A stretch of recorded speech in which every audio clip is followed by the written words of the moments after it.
How's it going, guys? In today's video I'm going to share with you a few basic exercises that you can use when starting in the gym. So by now I'm assuming that you probably decided that you want to get started in the gym and you're interested in bodybuilding but you don't know too much about it. So maybe you want to know some exercises that you can do in the gym to get you started with your bodybuilding journey. So there's loads and loads of combinations, variations of exercises that you can do, which along your bodybuilding road you will pick up from people, you pick up from YouTube videos like these.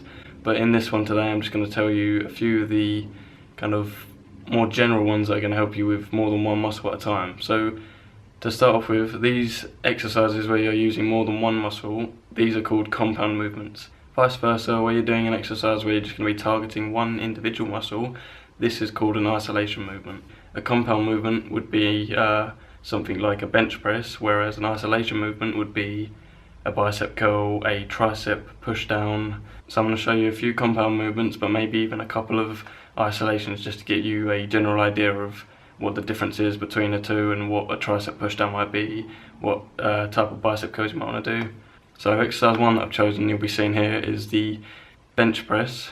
Now with this exercise, this is a compound movement, so you're going to be using both your upper and lower pectorals, so your minor and your major, but you're also going to be involving other kind of secondary muscles like your shoulders and also your triceps, so this muscle here on the back of the arm. Now depending on how you hold your grip on this, you can better isolate your triceps, you can move the bench about so you can better involve your shoulders, maybe separate how much one pec's being used in the other. But this is why this one is such a good exercise, because you can learn it by first of all starting with the flat bench and just getting used to that movement, getting used to your form, how you're going to execute the movement. And then as you go through the weeks of your training, you might want to incline the bench, you might want to decline the bench, maybe switch to barbell for a dumbbell so that you can get used to all these other variations that you can use. So this one here where the bench is flat, you're going to be using upper, lower pec and your triceps.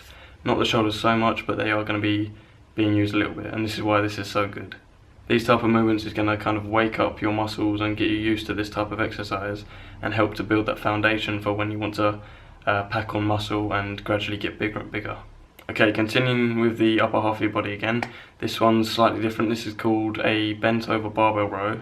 This can also be used with dumbbells like with the bench press, but rather than doing the front half, so your chest, your triceps, it's basically going to be doing the opposite. It's going to be doing your upper back, but it's also going to be involving the rear part of your shoulders. So as opposed to the bench press, you're going to be using the back part rather than the front, because with this you're going to be doing a pulling movement rather than a pushing movement.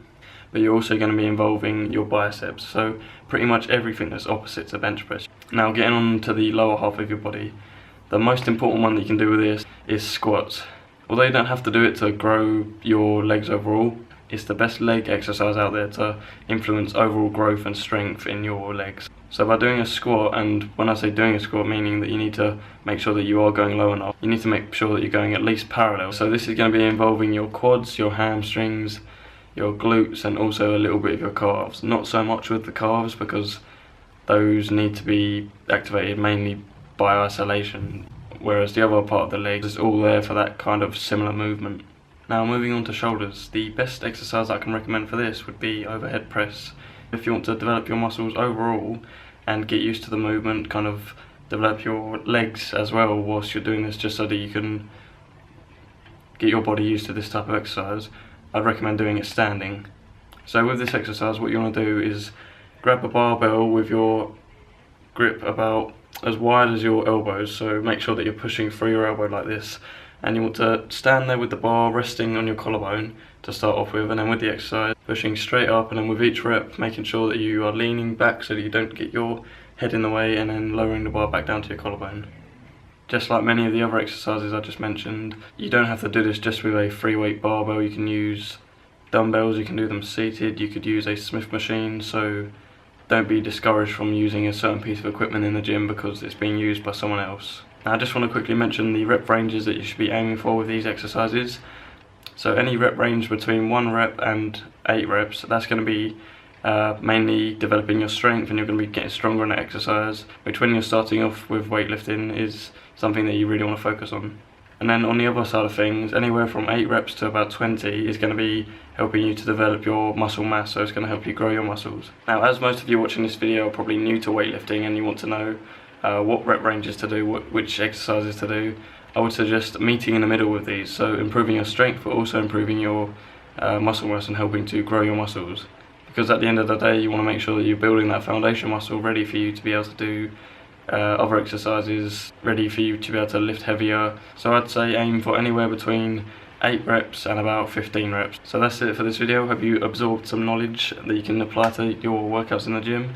Don't be afraid to go in the gym, get started, use these exercises, and I guarantee after a couple of weeks you'll be getting used to all the movements, you'll start to enjoy the process. You might even see some results and think, wow, I definitely want to do this, you know, after seeing your strength go up and your muscles get a bit bigger. So have fun in the gym, guys. Hope these tips help.